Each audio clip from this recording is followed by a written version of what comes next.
রাজধানীর আগারগাঁওয়ের পুরাতন বাণিজ্য মেলার মাঠে চলছে 2 দিনব্যাপী প্রাণী সম্পদ মেলা। মৎস্য ও প্রাণী সম্পদ মন্ত্রণালয়ের আয়োজনে অনুষ্ঠিত এই মেলায় ভিড় করছেন প্রাণী প্রেমীরা। বাণিজ্যিক কিংবা শখে লালন পালন করা যায় এমন সব ধরনের পশু ও পাখি এসেছে মেলায়। রয়েছে কেনাবেচার সুযোগও। আরো জানাচ্ছেন ফেরদৌস রহমান। গায়ের রং ধবধবে সাদা, মাথায় প্রায় 2 ফুট লম্বা শিং, সাজগোজ করা আকর্ষণীয় এই দুটি গরু এসেছে রাজধানীর শেরেবাংলা নগরের পুরাতন বাণিজ্য মেলার মাঠে।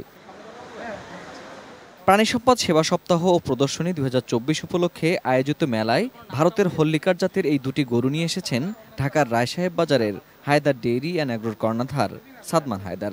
বিদেশে পড়াশোনা করা এই যুবকের শখই এখন পেশা। সবাই বলে যে তুমি একটু ডিফারেন্ট কিছু করো, সবাই ইউনিক কিছু চায়, সেই জন্য ওদের কেন আমি আগে করেছিলাম 2020-এ, তারপরে আর আসেন এই গরুগুলো। এই রিসেন্টলি কয়েক মাস এই গরুগুলো আবার আসবে। তবে কেবল শিং বড় এমন গরুই নয়, দানব আকারের বেশ কিছু গরু আছে মেলার ষাঁড় প্যাভিলিয়নে। এর মধ্যে ব্রাহ্মা জাতের একটি ষাঁড়ের মূল্য হাঁকা হয়েছে কোটি টাকা। এটা হচ্ছে লেগে আমি বলবো যে বংশমর্যাদাপূর্ণ গরু, এর জন্য দাম বেশি।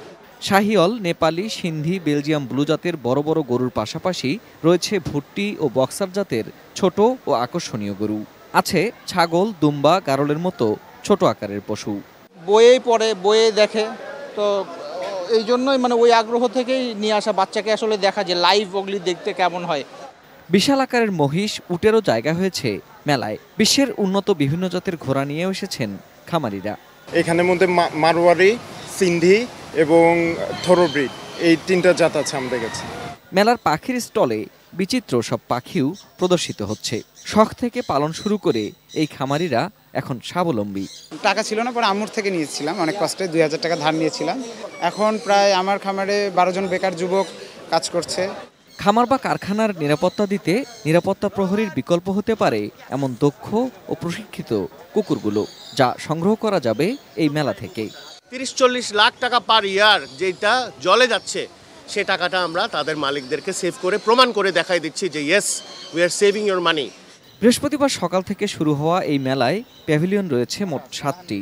এর বাইরে স্টল রয়েছে শতাধিক। মেলায় প্রায় 100 প্রজাতির 3000-এর বেশি পশু পাখি প্রদর্শনীর জন্য আনা হয়েছে।